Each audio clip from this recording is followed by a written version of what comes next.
We are in 2025 and this is how people end up with the long motorcycle.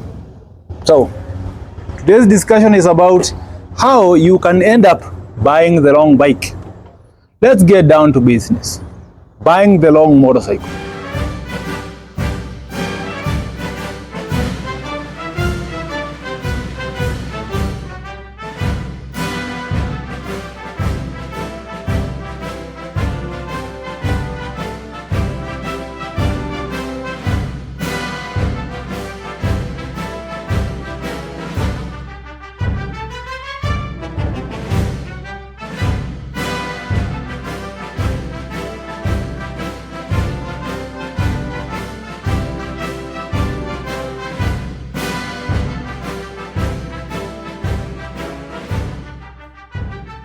What is a long motorcycle? A motorcycle should be a motorcycle.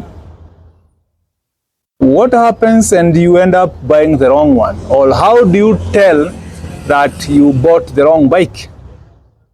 One, whatever you want to do with a motorcycle, if it can't do exactly that, that is the wrong bike.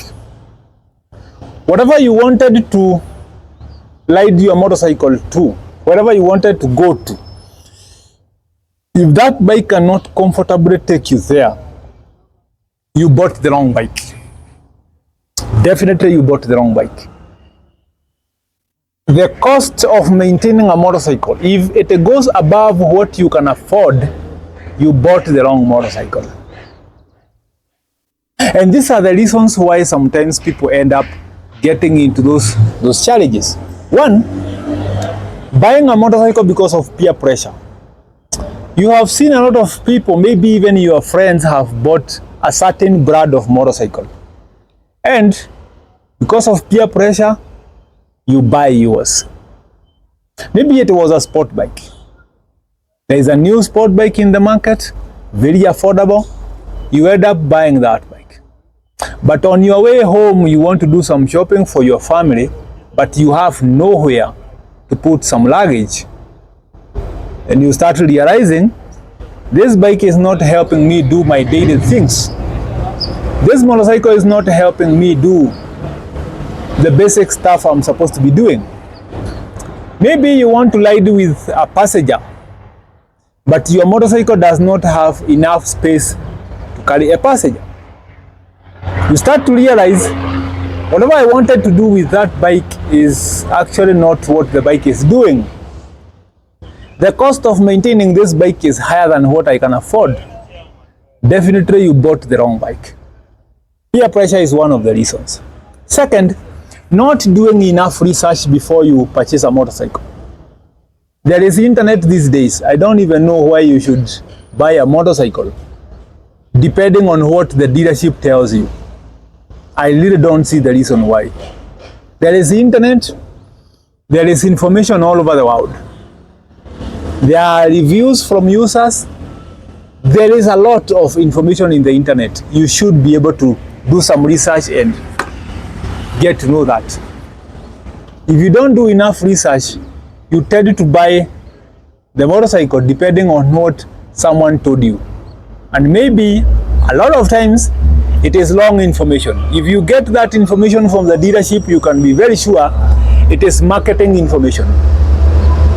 So you're just buying a motorcycle solely depending on the marketing information you get from the dealership, from the salespeople. So not doing enough research is the second reason.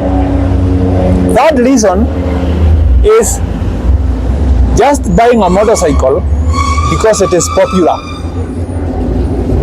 You're not doing your window shopping properly. You're just buying a motorcycle that is popular. That's the only thing you want to know. That's the only thing you have heard. That is the only thing you believe is going to make sense. Sometimes you end up buying the wrong bike. The other reason is buying your dream bike. My friends, I always say, let your dreams remain dreams. Don't try to actualize them. If your dream bike is a KTM 1290, let it remain in your dreams. At least you'll have something to look up to. Don't buy it. Because a lot of times people buy that dream bike and then realize it is not serving you the way you wanted. You spent so much money to buy the wrong motorcycle just because it was a dream bike. Don't buy your dream bike. Let it remain in your dreams. You will have something to look up to. Let it remain there. Even if you can afford it, don't buy that bike. There are so many other bikes you can buy. Just let your dream bike remain your dream bike. Let your dream bike remain your dream bike.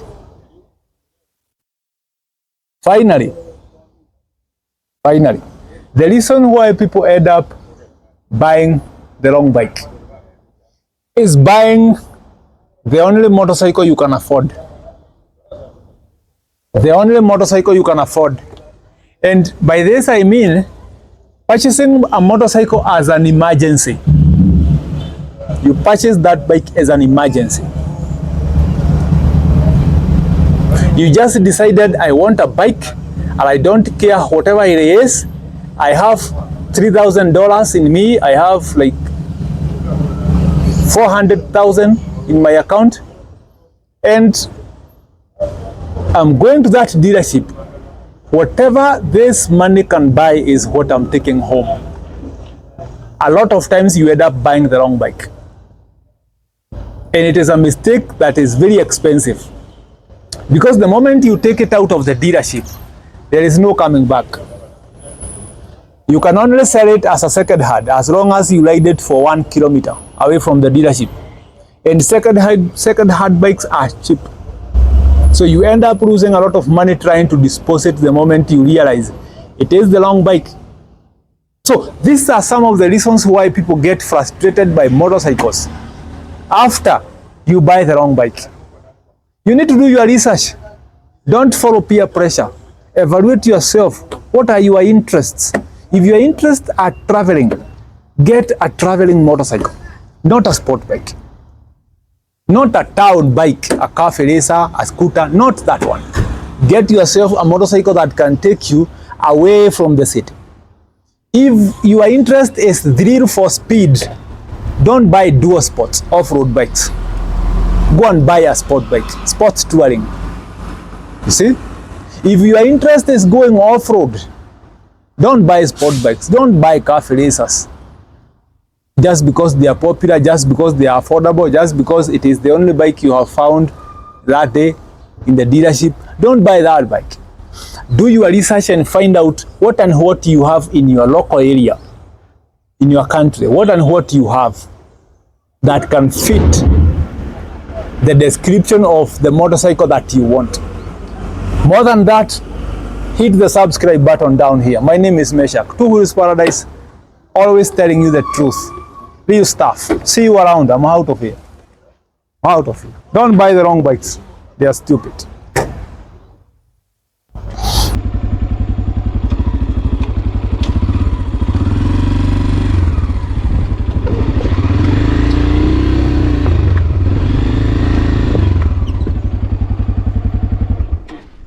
I bet you have never seen a bridge like this. What kind of a bridge is this? God damn it. What kind of a bridge is this? Huh? What kind of a bridge is this? Life is just crazy.